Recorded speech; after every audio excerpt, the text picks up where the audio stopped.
In this devotional, I'm going to share with you 3 thoughts from Ezekiel chapter 20, verses 18 through 24, where I'll answer the question, why did God punish his people?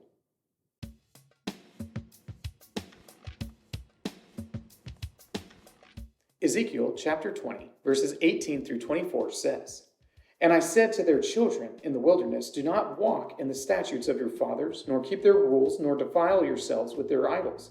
I am the Lord your God.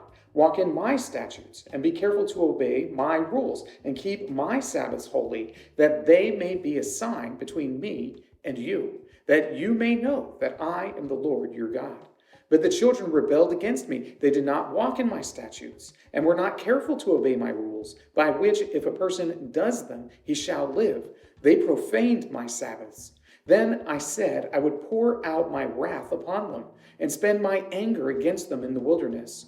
But I withheld my hand and acted for the sake of my name, that it should not be profaned in the sight of the nations, in whose sight I had brought them out.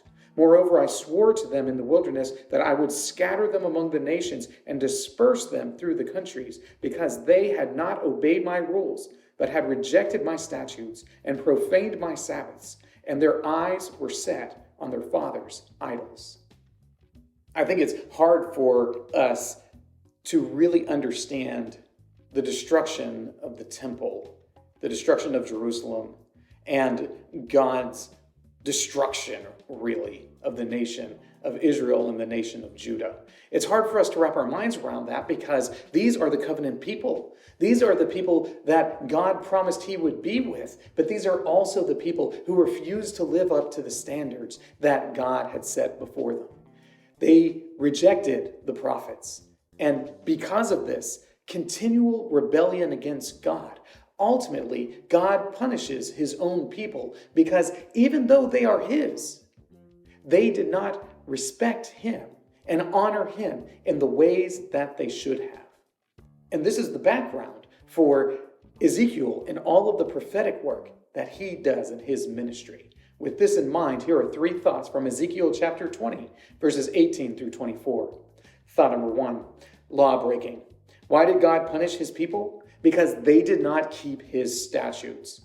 And this is something that we can probably start to understand a little bit if we think about it in terms of disobedience to parents.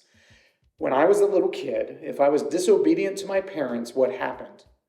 They gave me whatever it was that I didn't like as a punishment, and they took away anything that I did like as a punishment. That's what they did. When I was disobedient, they punished me to get me back in line. That's now what I do with my own children. They disobey, I give them something they don't like, and I take away something they do like in order to get them to be obedient. And this is precisely what the Lord does with the people of Israel because they had been breaking his law. He told them, don't follow in the footsteps of your forefathers who rebelled against me in the wilderness. He said, instead, obey and keep my statutes. But the history of Israel is like an encyclopedia of rebellion against God. They're constantly rejecting his laws and doing other than that which he said. So God punishes his people because they are breaking his law. Thought number 2, Sabbath breaking.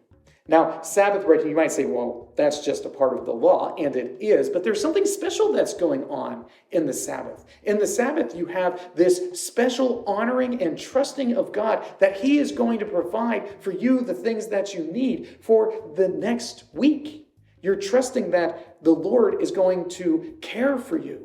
And in resting, you're reflecting his own behavior in the creation of the world. When you break the Sabbath, you are demonstrating that you think you know better than God when it comes to the nature of reality itself. The Lord tells Ezekiel to point out that they rejected his Sabbaths. They broke his Sabbaths. They didn't keep them. They didn't honor them. And this is a rejection of God's wisdom, of his promise to provide for the people. And it's something that we should consider as well. Thought number 3, idolatry. Ultimately, the people of Israel are idolatrous. They seek after other gods. They do so on a regular basis. This occurrence that happens in Exodus with the golden calf, it gets repeated over and over and over again. The people of Israel always are looking for the better God to serve. And so often they think it's the gods of their neighbors. But the Lord punishes Israel because they don't trust in him. He punishes Israel because they don't worship him. He punishes Israel because they seek after other gods. They desire to serve other gods. They want something different than what God is providing to them. They're ultimately unsatisfied with him. As the people of Israel commit idolatry over and over again, they demonstrate that they truly merit his wrath against them. These three thoughts come from the assigned reading of Ezekiel chapters 19 through 24. If you'd like to read through the Bible with me, you can do so by subscribing to this channel, by clicking on the link in the description, or by joining the Facebook group Through the Bible, where we are reading the text of Scripture together.